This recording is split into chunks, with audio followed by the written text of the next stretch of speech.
What is up, everybody? It's April Justine here, and you are listening to Strictly Shorties. It is a podcast for short-tail python owners all about bloods and short tails. So today we are going to be talking about breeding specifically, and previous episodes we have talked about the bloods in captive U.S. history, we've talked about husbandry, and we've talked about genetics. So if that's something that you have missed or want more information on, you can go and hit up our previous podcast for that. But like I said, today we are going to specifically be talking about breeding them. So I am super stoked. I have one of my good friends, Matt Minetola, here, and he is probably, I would say, the top of the game when it comes to short tails, and is widely known for the ocelot gene, stripes, extreme marbles, and much, much more. But I am super excited to have him here to talk about breeding because obviously he can do that pretty well. Hello, Matt. How are you? Hey, what's going on, April? How you doing? I am doing pretty well. I feel like I'm way too peppy for this today. I had some coffee and man, I'm like sky high. That makes one of us. I'm kind of tired, so that'll work out good. I'll pull us along. There we go. Yeah, there you go. All right. So Matt, just give us a little bit of what you work with mostly, where you're at in the season, what you have going on, just a little update on what's going on with you. My main focus is Borneo short-tail pythons, followed by blood pythons, and I have, in the last couple of years, got back a few Sumatran short-tail pythons, the southern ones, and I'm getting another pair of orange heads. I have one from Mick, and I'm getting one from Matt as well, so I'm getting them back, but mostly Borneos and blood pythons, along with the other pythons and boas, but we won't touch on them because the show's not really about them. But you do have with some Borneos, cool stuff, I work on ocelots, marbles, super stripes. I have some ultras, some latte stuff, side swipe stuff. I have a couple odds and ends, different stripe lines. So just kind of almost everything Borneo. And bloods, I think my main focus for bloods would be stripe reds. They're my favorite. I'm trying to kind of narrow it down to that. More often than not these days. I still have golden eyes, ivories, batiks, a couple other things, albinos. I don't have any teen eggs. I'm going to have to get to you for some teen eggs eventually. So I got to get some teen eggs again. I mean, that's all I have, so you are welcome to it. Yeah. Someone was asking me recently about my collection. I was like, yeah, if nothing is visually albino, just know that they're Het T negative. They're like, is that all you have? I'm like, yes, that is all I have. It's good to have a focus. I mean, really, the quality of T positives that I would want, I would rather put that money into the T negative projects instead. So that's really how my collection got as focused as it is. It was economic. I go back and forth. I have T positive. I go back and forth though with which ones I like. I'll see T negative. I'm like, they're so much better. And then I'll see T positive and I'm like, nah, they're so much better. They're both awesome in my opinion. So I can see where you're coming from, but I like both. And I've had no luck with teen eggs. So I got to get some back again and try them out. Well, I hopefully will have a great season and can help you out a little bit. We'll see. The season is still new. Speaking of the breeding season, let's hop right into this. First, I kind of want to make like a general disclosure to everyone listening that just because we're talking about breeding does not mean that you have to breed. If you have a blood python or a short tail and it is your favorite pet, it does not mean that you need to get a boy to go with it or a girl to go with it to breed. I think kind of Matt, you can kind of attest to this if you'd like, or disagree with me, and that's fine. But I really think with breeding, it's to improve the species and to refine the animal. And if your pairing isn't going to do that, then maybe you should think twice about maybe putting those animals together. I totally agree with you. They're fun to keep as pets, and I understand people's excitement for breeding. And when you are excited to breed and you just have two animals, and it's a male and female, and you can breed them, there's a lot of temptation there. So it would be awesome if you could be patient and try to make something that will further it and make things better, rather than just put two snakes together. Then you're going to have a whole bunch of baby snakes if you're successful, and it could be good or it could be a nightmare. But it could be really tough. So just like April said, I agree. Try to plan your breedings out. If it's a pet thing, and then you want to turn it into breeding, do your research and maybe start with a female first if you think you want to breed, because that'll be your easier way to breeding if you think you might go that route. Yep. Females do take a little bit longer to maturity, so if you pick your female first, you have some time to think about it and plan that out more.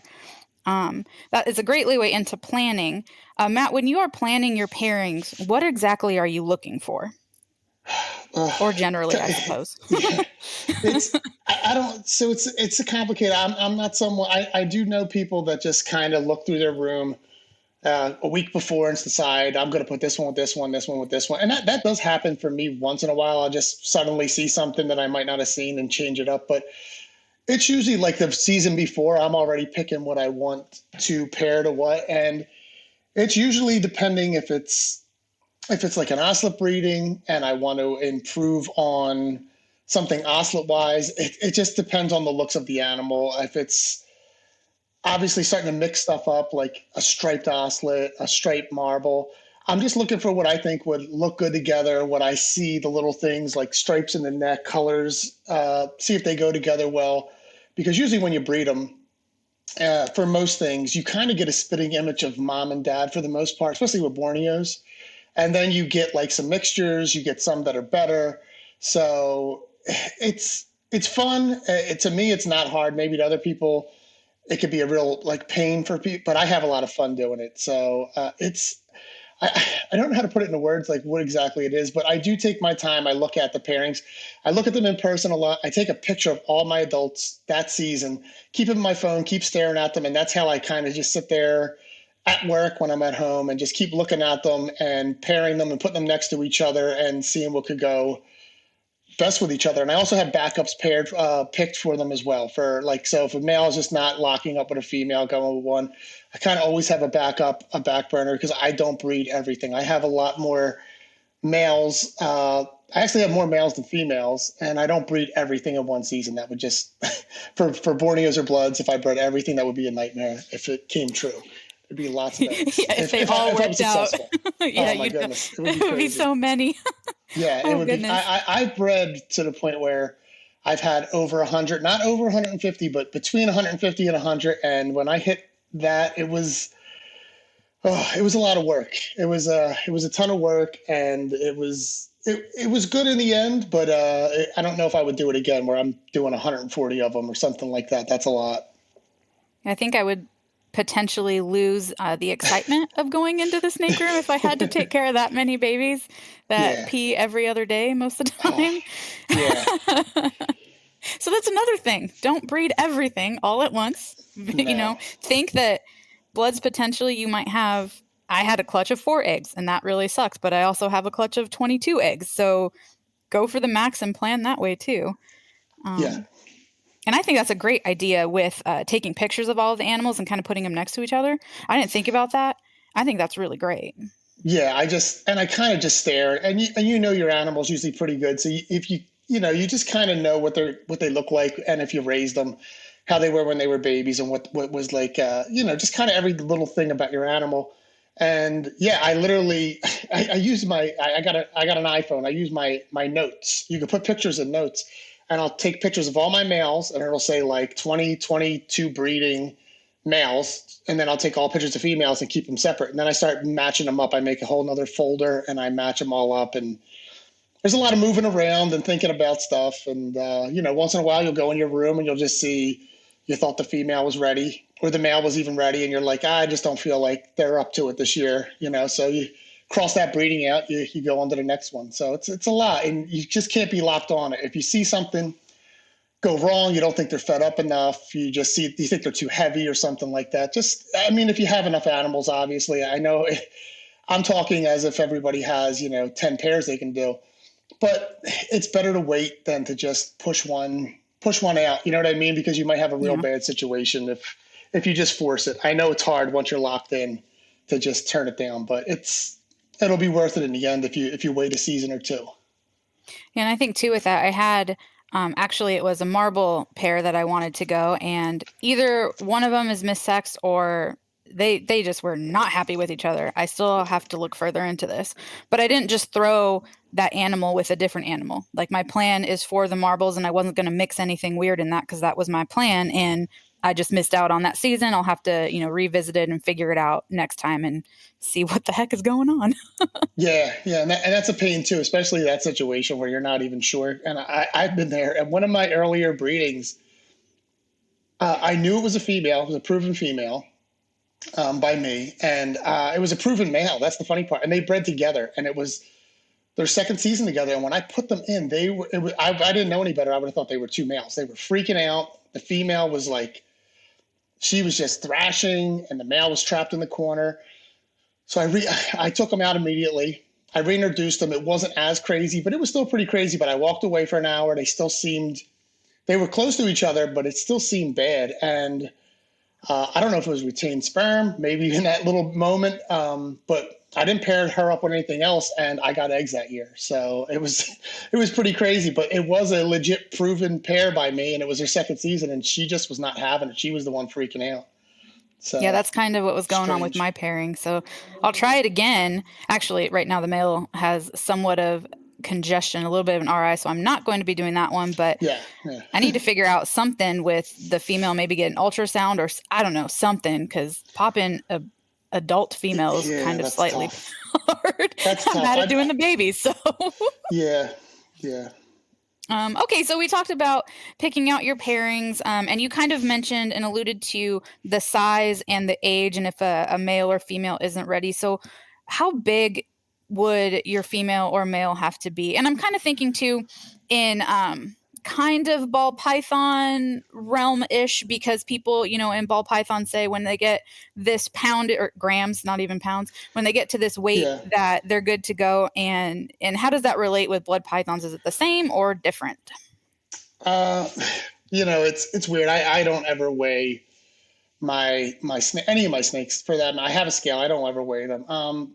For me, it used to be. I'll go off of how I used to go about it, because now I'm in no rush. I mean, I think I breed males at like 3, 4 years old, maybe even later. Females, the same thing. Like I'm never in a rush anymore. I have so many things I can go to, so I don't need to really ever rush something, even if I'm really excited about it. But what I used to do, and I'm not saying I used to rush, I used to wait for males to be 2.5 years old. I would say they were in the realm of 7, 8 pounds at the latest for a male. Mm-hmm. And then females, I would wait 3.5, maybe 4. And they would be at least 12 pounds, definitely bigger. And it's hard to go by age because it all depends on your diet. I mean, my 2.5-year-old snake, I would imagine these days is a lot smaller than most people's 2.5-year-old snake because of the way I feed stuff. I'm like I said, I'm not in a rush. But I think a general rule of thumb would be 2.5 for a male, 3.5 for a female. And, it's got to be, I would say your female's comfortably taking large rats, if that's a good base. And then your male could take a large rat, but is more comfortably taking medium rats, I'd say. Yeah, I think the smallest female I've had go for me was 12 pounds, and I think my sweet spot is around 15, 16 pounds if you're weighing them. But I'm like Matt too, and I don't really weigh them. I go off of age and their size, if they have enough weight on them, and I think they can take the eggs all the way through. So. Yeah, I don't know anybody that I've ever talked to that's really been like focused on bloods and short tails that really has ever weighed their snakes. I mean, I'm sure they weighed them, but they just kind of I think most of us go off age. You know what I mean? It's age, and obviously it's a size, because, like I said, these days my 3-year-old females, I feel like the way I feed my snakes, my 3-year-old females could go, but they probably shouldn't, because they're just not there yet. So. Yep, I agree with that. I have some 3-year-olds now where I'm like, you probably could have gone this past season, but I'm glad that I'm holding off on you. And they've been, doing large rats for a while. Yeah, it's like I said. I'm speaking as someone who's been doing this for a long time, so it's easy for me to wait, but I know there's other people out there that are excited. But by accident, my original extreme marble, which was so weird because I've been lucky enough to rarely mis-sex stuff. If people don't know, it's pretty tough to sex bloods and short tails. They can be confusing. And from customers, I think I've only gotten back 1 or 2 replies saying I might have missexed something. And for my own stuff, because I hold back a lot, most people know I hold back a lot. I think I've only missexed stuff twice. And once was the original Extreme Marble, and I thought it was a male, and I put it to a female, and he was actually pretty small. I was actually kind of excited to breed this one, but he was 2.5. And nothing was going on. So I put this one marble in there that I didn't know the sex. I remember I kept it back. It was something I never sold. I never sexed it because it was like a weird feeder. But I was like, let me just see what happens, because I didn't know what was going on. And that one turned out to be a male, and my Extreme Marble turned out to be a female. So I didn't think that, though. I thought the other one acted like a female. That's why I did it. It wasn't swirling. It was bigger. And sure enough, the Extreme Marble wound up ovulating, and she was tiny. I mean, like by ball python, 1,100 grams, maybe 1,200 grams, and she laid 11 good eggs. And those, I think 11 good eggs, one slug, and they all hatched, and they were fine. They were normal size, and I couldn't believe it, but it wasn't something I would do again because I was very nervous that maybe something was going to happen. But now she's downstairs, and she's bred again and again, and she's huge. She's one of my bigger animals. So it's kind of crazy how that happened.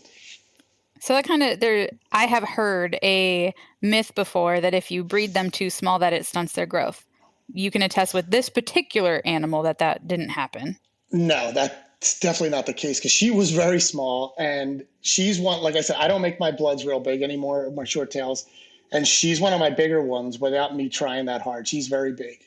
And it stinks because she used to be very nice, and now she just does not like to be looked at or handled. So I don't know what happened there, but it's all good. That's funny. Yeah. And then there's something that the guys from Morelia Python Radio have talked about, that, the female size is very important. If you put in a male that might be too young or, too small, not ready yet, it's less of a risk to the male than it would be to the female if you had the female small. I also had where I thought that my female was male and I thought the male was female. So my male was huge because I was huge, bigger, a lot bigger than, it's not huge, but big. And then what I thought was male was fed as a male. And then I kept pairing them up, and I didn't see any locks. I didn't see my quote unquote female with any ovulation or anything. So I kept pairing them up. And one day I checked the pairing, and the quote unquote male is on top of eggs. And I'm like, oh my gosh, this male was so small. It's actually a female now. And I'm like, oh my goodness. Yeah, it works out funny. I mean, I don't know if I can really give comments on that, but I guess anytime a male would be much bigger than a female, like it could, or either way, I think. I mean, even when you see like retic breeders, and they've been doing it, I have no issue with it. I'm not saying that, but you'll see this like tiny retic in with this gigantic female. It looks insane the way people like the size difference in some retic breedings. I even see that in ball pythons too, where you see like this tiny little male.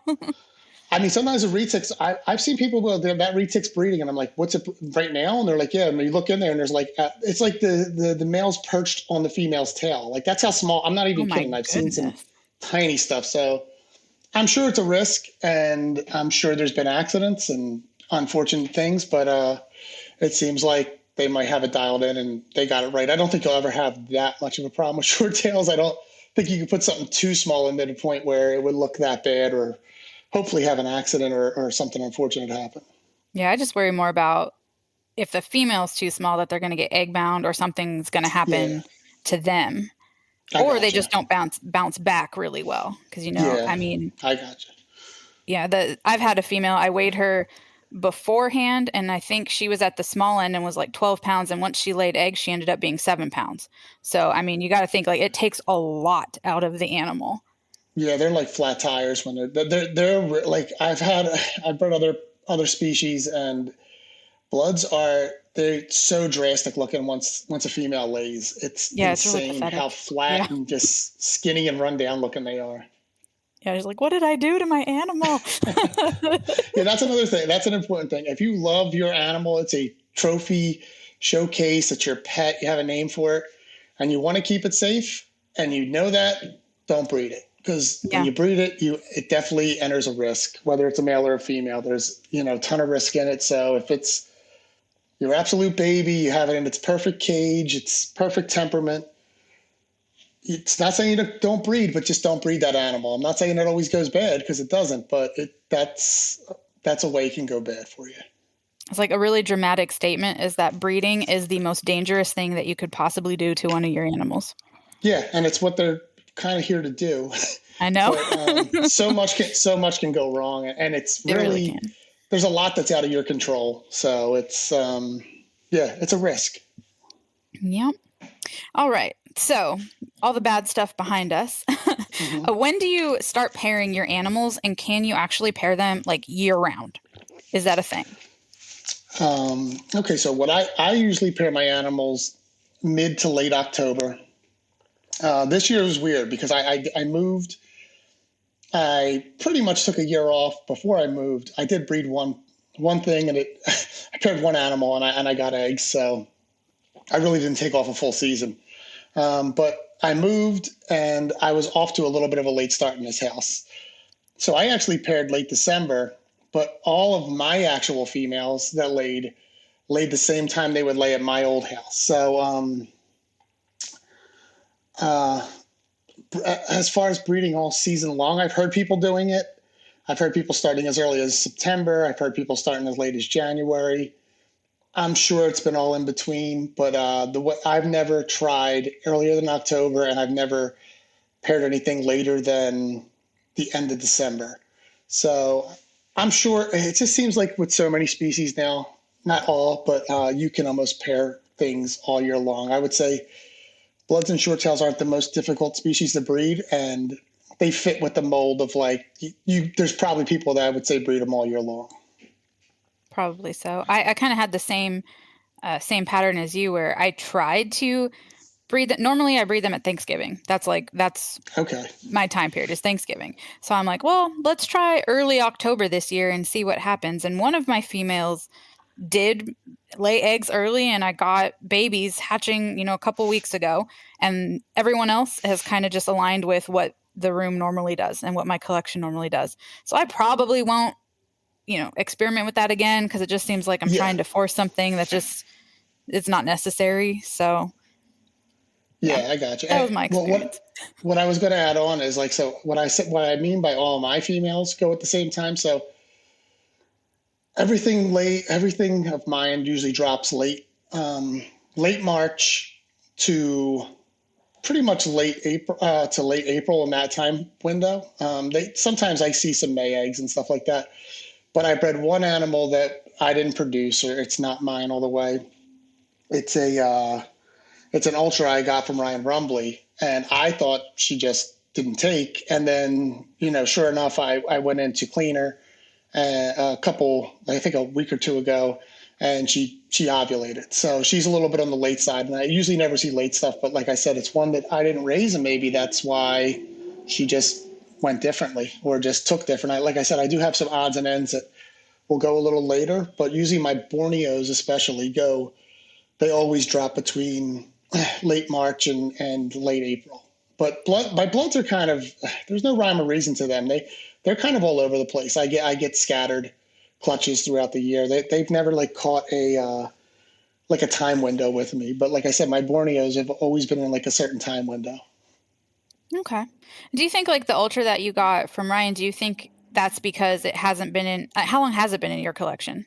It's been in my collection for probably a few years, but I That's don't know. interesting. I don't think it's just because of that, but I don't know. Like I said, it's just weird that usually the stuff that I produce or I'm working with from a baby almost always goes in the same window. Yep. I mostly agree with that. But not to say you can't try to do it, some other Oh time in yeah, the year, because probably will work. yeah, Like you yeah. said, they're not hard to breed, that's for sure. It's just like what with me. I'm just dialed into certain times of the year. I change my room temperatures or the light cycling, uh, and it's what works for me. I mean, like I said, Yeah. once you learn your room and you get your room down and your cages, I mean, why would I change it if I'm kind of like fine tuned to just doing it this way and it's what I expect and it just seems to work out that way. Yeah. And then you can kind of plan for stuff too. Certain Yeah. times of the year you're going to be real busy in the snake room and, it comes in Yeah. waves. So you know when that wave's going to come. Um, Yeah. It's a so busy you have time. them. Yeah, no kidding. Once the animals lock, is there, do you have, I mean, your room, like you said, is pretty dialed in. So do you see from when they lock to when they ovulate? Like, is that a certain amount of time for you? If there is, I'm not as fine tuned anymore at noticing. I just know I generally introduce my males into my females' cages or tubs, I should say. I use racks. I do between 24 to 48 hours, every once in a while 36 if they're locking or close. I will take the male back out, give him a few days off to a week. Just keep introducing them. They probably get introduced anywhere between 4 to 7 times. And if I catch anything in between there, like I catch an ovulation, I obviously, if it's an obvious ovulation, I pull the male and I don't feel a need to continue. But yeah, they just go through that time frame. I do give one long break in the middle of the breedings. Usually after like 3 or 4 times, I give like 10 or 15 days off and just continue that way. But yeah, I don't really notice. I usually get a lot of locks. Like I said, I usually will peek in. I'll see a lock or two. And sometimes they just will just stay that way the whole time. And then if I do notice they're on opposite sides of the cage and they've locked for a while, I kind of lay off of it some. But if it's a pairing I really want, I'll make sure they keep going because I don't want to stress them out. Usually, if they're locking and then they're in the corners, it usually should be a done deal, or I guess it's not going to happen. But I mean, you could roll the dice. It's just kind of risky because you could end up with two respiratory infections or just stressed out animals. Yep, that is definitely true. And I basically follow the same thing. If they're on opposite sides of the cage, either it's not going to happen or they need a long break, and I might introduce them once or twice again after that.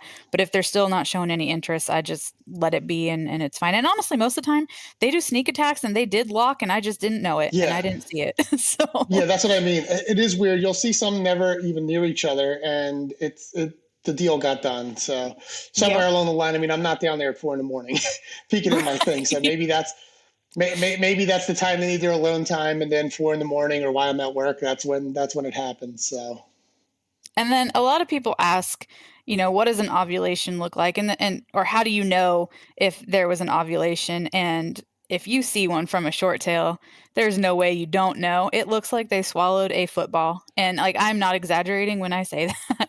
And when you hold them, like if I move them to clean, they are hard as a rock on that last, third of their body.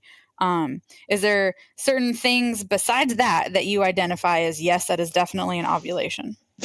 yeah, well, it's funny because I've used this term to like Eric and Owen, and I think Keith, and none of them heard it, and they all agreed with me, even for other animals. Just by feel, if you can't see or you don't notice, or when they're really building, I call it they get it's like a box belly feel. Like their belly will kind of it'll go round, and then the bottom will just feel like it's squared off, like it's boxed. It's a weird feel. I don't know if you know what I'm talking about, Well, but they now they kind of all I'm gonna agreed. They're check like, oh for it yeah, next I do time know what for you're sure. talking about. Yeah, and it is pretty obvious. They get pretty swollen, pretty heavy. They kind of turn their midsection, that third half of their body midsection, almost to the side too. If you notice, Mhm. they kind of tilt it. But I've seen some ovulations that went the full way, and I got good eggs that weren't as obvious. So, and I mean, when you're first starting, there's a lot of second guessing. So you might be worried, but I mean, there is a point where if you catch them at the right time, there's no second guessing. You're like, yeah, Yep. that's 100%. That's something new. They must have ovulated because it's completely solid. It's really really thick, and it's hard to miss. And like I said, I always feel for that box belly feel. Yeah, I'll check for that because I just know like it's hard as a rock is how I tell, and it Yeah, I don't even really mess with the top of their body feeling it. It's the scales on the bottom, and like I said, yeah. it kind of just has that. When you feel them normally, it's even if they're on a full belly, it's that very rounded feeling. And when they ovulate, they get like that bottom of their belly gets squared. It's like flat, so it's squared but then rounds. If that makes any sense of how I'm explaining it, I don't know. I'll definitely pay attention to it next time, and I'll confirm with you that it in fact is square than Okay, round. good. Yeah, I've had people confirm that, and I thought that was like going to be like, oh yeah, everybody knows that box belly term, but people are like, oh, that's an interesting way of putting it. Yeah, I know exactly what you're talking about. So I Yeah, was like pretty I know shocked by by that. feel, but I don't think I correlated it to the boxy feeling. Yeah, But yeah. but you definitely, I do agree that you definitely can feel the difference, even if you can't really see it. There's definitely a feel to it. Um, so the animal ovulates, and then they go into shed. A lot of people say, 30-day post ovulation. Do your animals follow that, or do they, say "f you" and do what they want? No, it's pretty much that's exactly what I do. I when they shed, I will put a sticker on their cage. I'll put PLS pre-lay shed, and then I will put a date on there. I'll put the date of the pre-lay shed. So if it's uh, March 1st, I figure by March 30th, I'm going to see eggs. So it's usually for me, it's usually 28 to 35 days. It's not automatic, but I haven't had too many weird moments. Some people say like it's been 60 days or 50 days. I haven't really had anything like that with short tails. I think maybe the longest it scared me was like 38 days or something like that. And I think the earliest I had was 28 days. And it could have been because maybe I thought they shed that day and maybe they shed the day before. I didn't get to check it. I don't True. know. Yeah. Sorry. I'm a little Mine all go gassed. late, honestly. So mine do not follow the 30 days, and most Oh, of the really? time They don't? most of the time they're about a week after. So I Okay. wait for the 30 days, and that's when I start checking them more often. Daily for sure, and twice a day just to see what's going on, see if their scales, look like they're more spread out, if they're in a position like they're going to lay. I'll look for that, but they're always late. Even the babies hatching, they are late for me basically all the time. Gotcha. But that's my collection, and that's the pattern that my collection has, and I already know not to stress out. So I've done that 5 years ago with my first clutch, and I cut them open because I was so scared, and no, Yeah. they were Yeah. fine. So What, learn that what one. do you incubate at? um they are incubating this year at 87 degrees, so I used to do at Okay. 86, and I think that was part of the reason too. Yeah, 87. I would say they would generally take a little bit longer. That's where I incubate now. I'm comfortable with 87. I've done 86 all the way up to 90. I don't like 89 and 90. I feel like it's rushed. I feel like they come out with the big midsections. Oh, I'm sorry. We're skipping ahead probably. Oh, we Am are I all kind of right? skipping ahead, but that's Okay. okay. Should I keep going or should we just wait? We'll wait. We'll catch back up to that. Okay. Okay. I got you. So we're basically at the egg laying part. So they have the ovulation, then they shed, and then 30-ish days they're going to be laying eggs. So we're talking about how we set up now the incubator, and even like pulling the eggs. Do you pull the eggs? Do you leave them with the female to incubate? I personally do not, because that scares me. I don't know anybody that's really off the top of my head that did a maternal incubation with I bloods and can't think short of. tails. Yeah, I can't think of anyone. It stinks to say. I mean, I wouldn't know, but they don't seem like the best moms. They don't coil around everything, and then Nope. they're kind of loosely coiled. I had some type B hives, but I will. I one day will do it. I've did maternal incubation with ball pythons just for fun because I want to do it. One day I'll do it with a Borneo or blood that one day. But no, I pull the eggs. The way I pull the eggs is usually these days most bloods and short tails are pretty tired after laying, and I usually catch them if not hours after, maybe a day after at the latest. Sometimes they'll get their energy back. They'll be a little testy, but I generally go in with this. I go in with a I guess it's like a half a bath towel. It's a small bath towel. Just place it over their head. Um, this way they're not scared, or if they're aggressive, they're not whipping all over the place. I just try to peel them out, and if I think they're going to wrap the eggs up, I always have like a pen in my ear so I can like mark the eggs. This way, if they're not glued together and she kicks them all over the place, I can tell which way the top is, because I've had that issue before of where you go in, they're not really, they're still can fall off, and the female's kind of fighting, and then the eggs spill all over the place. So then you got a candle to see which way the top is, and you're kind of leaving yourself open to maybe put an egg upside down and you could kill the egg that way. Yep. So usually it's not that much of an issue. So that's how I get the eggs out. I try to calmly do that. I have my egg box ready. I usually try to make up a couple egg boxes. The week I know things are laying, I make a few extra. So this way, as soon as I pull her out, I can just put the eggs right in the egg box. I try to separate my eggs. I don't like them like piled. Hmm. just in case one goes bad in the middle. I've never broken a blood egg. I have with ball pythons before. It stinks. I'm very careful with blood eggs. And then if there is a point where I feel like I'm risking it, I will keep a couple clumped, but I don't usually do like a giant mound because of the way I use my egg boxes. I just like to kind of separate them if I can. Makes it easy to candle, check everything out. Um, I mean, you can keep them clumped, but like I said, I get nervous if one were to go bad in the middle. It could spread to the other eggs and all that other stuff. Have you had that happen previously or seen that with a lot of other keepers where one will go bad and it spreads to others? It's such a weird thing because people will say that it can't harm. There's people, I shouldn't say they, people do say that like a bad egg can't harm good eggs, but I don't understand even if it's not touching. I mean, it's an egg that's molding, it's mold in the air.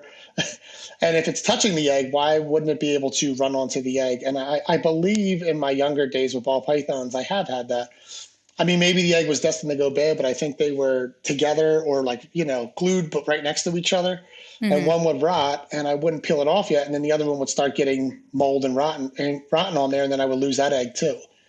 So, yeah, I don't like to chance it. So, and even if it's separated, if it starts molding, I mean, why leave it in there? Just kick it out of there. You know what I mean? If it's Yeah. definitely gone, there are some that you can save, you can try to wipe off and there's all kinds of tricks, but, if it's definitely gone, I mean, you'll start noticing it'll get funky. It'll just keep growing mold. If it's at day 10 and you got 50 days left, I mean, you're not going to beat it. It's probably going to go bad. Might as well get it out of there. Don't risk it. And Um, that's kind of what happened to me when I moved to Memphis. In California, with the humidity being low, I don't know if it was humidity issue. I had a lot of different things that I changed this year, and so far, fingers crossed, I'm successful. But when I moved to Memphis, I would have within the first week about 2/3 of my clutch would just go totally bad, and they all candled oh, decently well, and it yeah, was such a bummer, such a bummer. yeah, that is a bummer. I mean, but you said it was while you were moving. So, Well, it was the since I moved. So I moved oh, since you to, moved. yeah, somewhere where it was really dry to somewhere where it was really humid. Like I said, I don't know if Gotcha. that was the case, but even, the past couple years that I've been pairing things together, I have not been doing well. Knock on wood, I've changed some things. Kara Norris has helped me change how I'm doing some stuff. And I can get into that too. But previously, I had them in small 6 quarts, and Okay. I used perlite, and I put the light diffuser Yeah, screen I know what you on mean. top I of know. it. Yep. So I would do that, and that way, if I needed to add water, it wouldn't touch the eggs, type of thing, and the eggs wouldn't get overly wet. Yeah. However, within the first week, those went bad. So I'm like, great. And Oh, I was geez. using a 2x2 incubator at the time as well.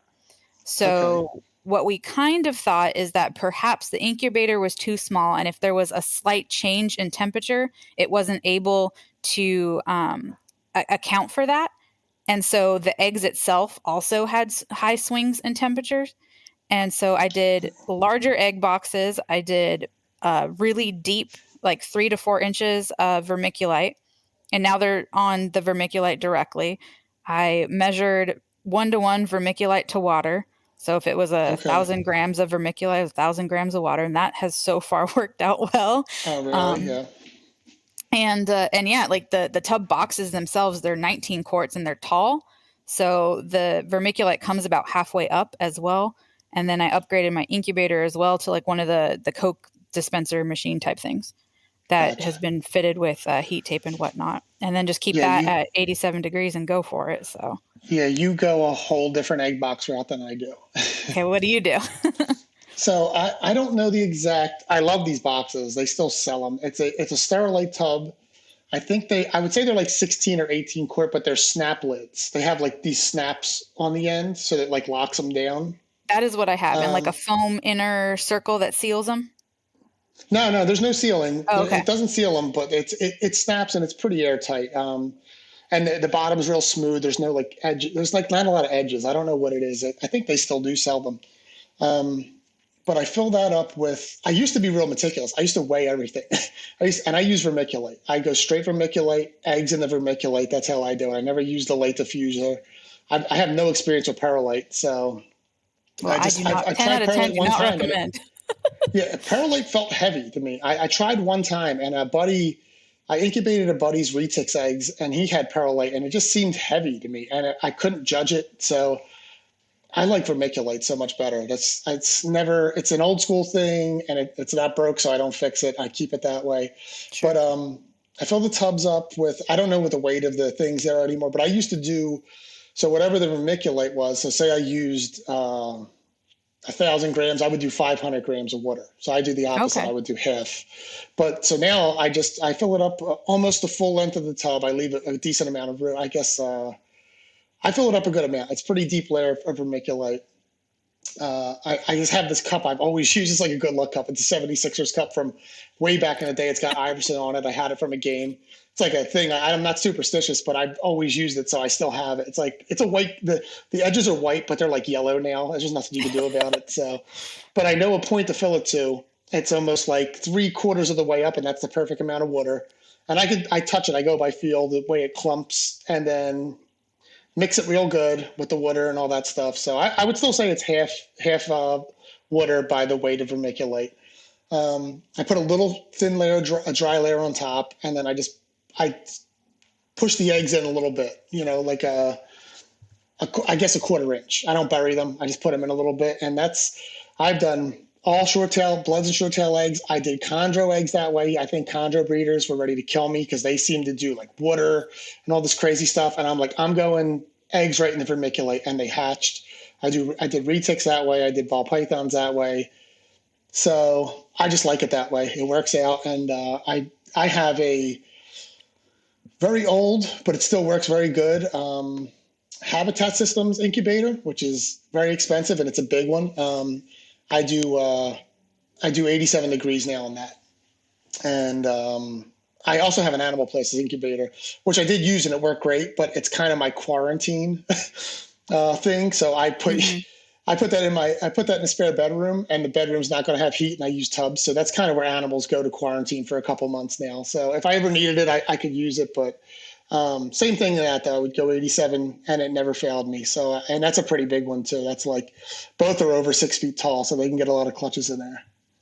Yeah, I think mine will do 9 clutches if they're average. My Yeah, average is like 15-ish. Normally it's 12 to 15 eggs for me, with Sumatrans giving me a heck of a lot more because they're smaller eggs in gotcha. general. But yeah, that's what I'm going with. And like I said, I mean, there are more than one way to skin a cat. So if, the diffuser light works with you and if the smaller tubs work for you, go for it. But I also agree that vermiculite is the way to go. And the reason I've been weighing it too is because I think I possibly oversaturated the perlite before, which could have potentially caused part of the Did issue that I it? had. And I didn't realize, Yeah, like, when you said by feeling it, well, me measuring it yeah. out, it seemed so much more dry than I actually thought, like how I perceived it should have been. It would be. Yeah. Yeah. Yeah. So, I measuring it, I err on think the was side. helpful. I err on the side of drier though. Like forever, even when I would weigh it, I would feel it, and I didn't have a feel for it. But after all these years, I kind of have a feel for it. I should also say, I don't put any holes in my box, so I'm usually home when like I'm not on a long vacation when incubation happens. So for me, every other day, every 2 days, I go in on my boxes and I have to wipe the top. They'll start sweating. Hmm. And I rotate them. I turn them around. So like that's what I do every 2 days. There is I think Lon Dexler had a good system where he just poked a hole in the box and covered it with tape. Because in the beginning, they don't produce as much heat. So you're usually good. And then once they start really towards the end, I have to wipe them even more like every day. You take that Yeah. thing off and it kind of controls the sweat of the box a little bit more that, the dew at the top. But it's just this thing I have where I just keep on doing it that way. And the whole thing would probably work well, but like I said, I've been doing well with it so far, so I kind of just go off of how I've been doing it. And Yeah. I have it's now a 5 thing my holes. daughter likes to do. She likes to go check the eggs. We wipe the egg boxes. We rotate them. She sees if That's they're funny. dimpling for me, so she's very into the incubation She knows method what to right look now. for now. She's definitely an animal person, and she's getting very into it. Watching YouTube, coming home with terms I didn't teach her from reptiles, shocking me. So it's pretty cool, That's actually. awesome. Yeah, that's really cool. Yeah, yeah. Um, I forgot where I do put holes in the lids of mine, and I also cover them with tape. And I Okay, have each egg box has its oh gosh, what is the brand called? It's one of those like digital thermometers, and yeah, yeah. trying I to know look on you my phone right now. AccuRite or something Yep. like that. You know, the I Home have Depot brand. Yep. I have the little Govies is what I have. And Okay. I think that you can put something like directly into the substrate of the egg box. I just have it on like they're velcroed on the outside of the or like the I don't know, the inside ledge. I don't know. The inside of Yeah, the I know. coat. I know what you mean. I used to put them ones from Home Depot or Lowe's. I used both, and they would do humidity too. And there were points where I would be nervous about humidity, and I'd put them in there, and it worked really well. But I found it would really kill the life of the digital thermometer. I guess with the humidity, it just would they would just fade out, and then the numbers would go wacky. If you didn't do that, they would last years. But if you put them in an egg Yeah. box, they would last like 2 seasons. But I don't care about the price. I mean, if $9, they were like $9 at the time, get you a clutch of eggs and you don't feel like you're unsafe feeling and you need that, spend $9 on every clutch. I mean, it should be worth it in the end. Yeah. Yeah, 100%. And the Govee ones I have, I think were maybe 15 to 25, I can't remember, and then they just Probably a hook lot up more to my money now. phone and it like tracks like minute That's by minute different. I can Yeah. track the humidity and Oh yeah, I've everything. never had that. That's tech. Yeah, that would be nice. Yeah. It's not bad. It's pretty cool. I have No, that with it is. It's very nice. That sounds I have very it with good. my I'm snake room too. And I can yeah, set I can. alarms on it where I can set alarms for thresholds of humidity or temperature, and my phone will give me an alert if it goes below that threshold. So that's kind of cool That too. is nice. I have that for my snake room. I have a Honeywell thermostat, so I can set it from my phone. I can check the temperature from my phone. I can change it from my phone. But as far as my incubator, yeah, I'm kind of just playing it, playing it when I come home and seeing stuff. So it is a little, it can be scary, and yeah, that's something I might want to invest into. So I might have to check that out. Yeah, it's not too bad. Yeah. And I feel like a terrible snake breeder for this, but I had the electricity go out and I didn't Oh, realize that the geez. fan of my incubator didn't kick back on with the thermostat itself. Like there's power Yeah. to it, but it didn't actually turn on. So I had some hot spots and some cool spots, but and everything actually went really cool for me. And we're talking like 80 degrees for a good couple days because I wasn't good about checking it, which is where my terrible breeder Yeah. comment came from. Yeah, it's But not. they're I doing wouldn't say you're fine. terrible. Yeah, they're doing fine. Mistakes happen. I've made. I can't think off the top of my head. I've definitely made mistakes that I felt stupid about. And I mean, you can always go to Owen. He didn't even plug his incubator in, and he still hatched snakes. Literally, I was about to say that. Yeah, he just was like, "Oh, they're incubating fine." Wait, it's not even on. But I mean, that's also a good experiment because I would Yeah. want to experiment that way. But by accident, it's like, "Oh, they still hatched." Yep. Which I wonder, we didn't talk about that, but I don't know if we were going to get into it. I think like there are people that just go ambient temperature straight across the board for short tails, and it's usually 80 degrees is like their thing. Yep. I wonder if they could just hatch at 80 degrees too. I'm almost sure they probably could. It would be risky, but I wouldn't want to try it. But it just feels like 80 is a good key point for keeping them and all the way across the board. I wonder if you could just hatch snake eggs at 80 degrees If for I short get tails and bloods. right, if I get a Sumatran clutch that is excessively large, maybe I'll pull a little Take a side couple group. eggs. Yeah, and try it and see what happens. It'll Yeah, probably just take a really long time if probably. Yeah, that's what I mean. That's like I said. I don't. I would imagine. I think people have incubated from 83 to 91, and everything's hatched just Yep. different time frames. Oh, so we didn't get an incubation time, so I'll wait. I'll wait for that. No, go ahead. Oh, well, what we were talking about before when I got into it, the temperatures of incubation. So I like 87 now, and I've done everything from 80. I think I did 85 before, but I think I bumped it to 86 quickly, all the way to 90. And when I used to do 89, 90, yes, the snake eggs would hatch at day 54, sometimes day 56. They almost never went 60. But a lot of times you find them with they look, they just got the big yolk. Sometimes they didn't stay that way, but they just seem to come out early. I'd get more narrow head stuff. They just seemed a little Mhm. bit weaker, and you would get not just the appearance when the babies come out of the big yolk and then it kind of straightens out. You would actually get the hard yolk bellies, where at one point that yolk inside just turns into like a hard mass, And if you don't get it out, they die. And you got to like milk it out of them, kind of like palpate it out of them. And if you don't palpate, you can rip them or kill them from palpating it out of them if it gets hard or large enough. So I I don't see that all the time, but when I used to incubate at higher temperatures, I would see that so much more than Interesting. I don't think I've had a hard yolk belly since I started incubating at 86, 87 degrees.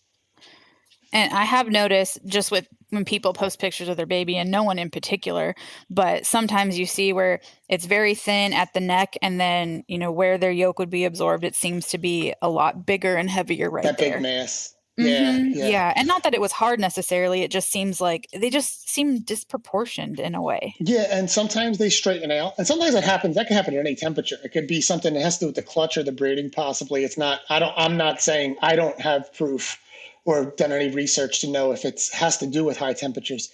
In my experience, that's what I found out. And really, it's not from ball pythons or anything or retics or anything like that I've normally hatched. It's just Borneos and Bloods. And yeah, sometimes that big mass is fine. The yolk absorbs and it's fine. But sometimes you get them hard belly ones. And then, if you don't know what they are, you wait too long, you'll go and, you'll pop open a tub and it'll be a snake curled up to the point of that hard mass. And you just have a dead snake with a big hard belly that the rest of the body's real thin. It's like something just totally goes wrong and it's a blockage. But I also learned from a video, I think it was a pro exotic video. I know when I was in my younger days, I didn't think there was anything you could do about that. And I think I had a ball python clutch where like there was 6 of them and 3 were like that. And the pro exotic video taught you that you can palpate it, but they showed you the mistake of you could rip the belly from where the umbilical cord is and all. Yeah, And I was that's crazy. successful with milking them all. And it is such a nasty looking pink red mass. And it's, but they all passed it with me helping them. And afterwards they all did fine. And I've had Borneos and Reds do the same thing. And I was able to help them and save them. And unfortunately there was a red blood that was like really tiny that I did that too. And yeah, it tore through the middle and I had to put it down. It wouldn't have made it. It was all ripped up Yeah. but it wouldn't have made it either way. So I had to take a shot. Sure, you might as well try, yeah. Yeah. Yeah. Well, knock on wood, I haven't had that happen yet, but if I do, I'll be calling you Yeah. to figure out how to get through. It just takes a lot of carefulness. It's weird to judge it too. I know there was a year I had it happen that year after I had it happen to the ball pythons, and I think I had it happen to a few blood pythons. I started second guessing myself. Like there would be a point where I'm touching them, and I'm like, is that normal or is it not? And I was getting real scared, and I definitely didn't want to start trying to palpate their yolk out of them if it was good yolk. You know what I mean? So Yeah. I waited, and luckily there was nothing wrong with them. But it can get in your head to where you're like, is that a hard mass or not? I want to catch it before it gets solid. Because I think if you catch it at a certain point, that's easier than if it gets like, and they get really, I know Super when they're hard. dead from that, Yeah. they're very hard. So I don't know if there's like a time frame. I mean, obviously there's a time frame because if you wait too long, they die. But if there's a time frame of where it gets hard and rigid or it's like kind of soft and it's easier to get out. Interesting that maybe if other people touch on that or know more about that.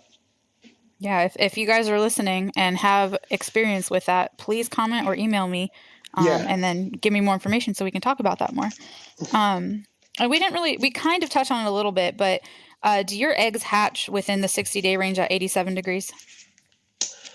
Yeah, I would say between 59 days and like 64. Usually more on the 64 day